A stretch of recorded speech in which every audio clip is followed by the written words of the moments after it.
આજે ગણેશ ચતુર્થી દેશ સહિત ગુજરાતમાં આજથી 10 દિવસ માટે ગણેશમય વાતાવરણ થઈ જશે। ઢોલ નગારાના તાલ અને અબીલ ગુલાલ સાથે બાપાને આવકારવામાં આવશે। ગણેશ સ્થાપન માટે આજે સવારે 9:25 સુધી, બપોરે 3:55 થી રાત્રે 8:55 સુધી શુભ મુહૂર્ત છે। આગામી 6 સપ્ટેમ્બરને શનિવારે અનંત ચતુર્દશીએ બાપાનું ભાવભેર વિસર્જન થશે। એકલા અમદાવાદમાં જ 2 લાખથી વધુ ઘર અને 1000 જેટલા સાર્વજનિક મંડળો ગણેશ ઉત્સવ ઉજવશે।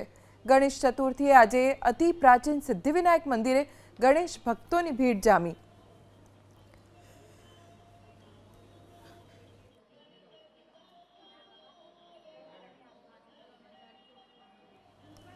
પેશવાકાલીન સિદ્ધિવિનાયક મંદિર જેટલું મુંબઈના સિદ્ધિવિનાયકનું મહત્વ છે, એટલું જ અમદાવાદના લાલ દરવાજા ખાતે બિરાજમાન સિદ્ધિવિનાયકનું છે।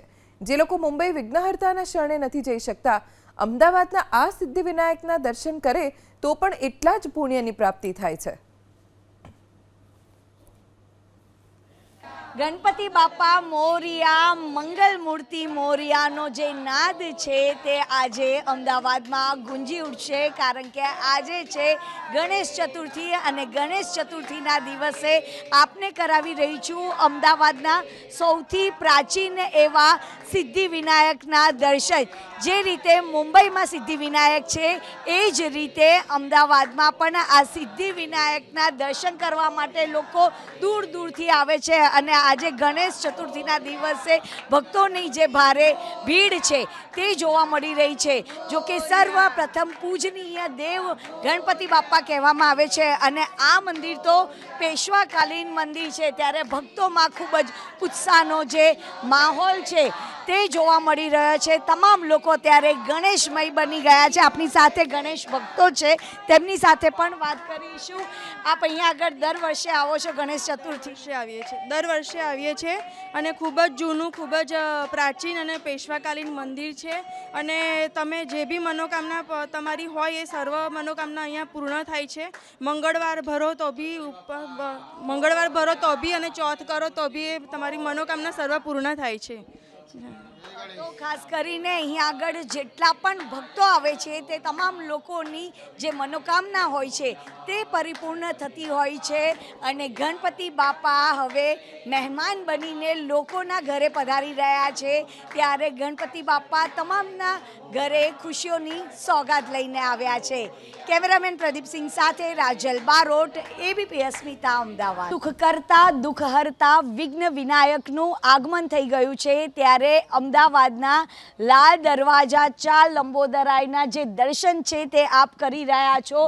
આપ જોઈ રહ્યા છો ભગવાન ગણેશજીનું આ એક વિરાટ સ્વરૂપ છે અને મન મોહી લે તેવું જે સ્વરૂપ છે તે અહીંયા આગળ જોવા મળી રહ્યું છે।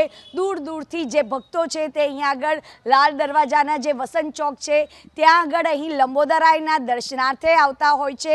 ભક્તોમાં ખૂબ જ આનંદ, ઉમંગ અને ઉલ્લાસનો જે માહોલ છે તે જોવા મળી રહ્યો છે। આપણી સાથે આયોજક છે, છેલ્લા 19 વર્ષથી અહીંયા આગળ ગણેશ મહોત્સવનું જે આયોજન છે તે કરવામાં આવતું હોય છે। કઈ રીતનું આયોજન આ વખતે કરવામાં આવ્યું છે?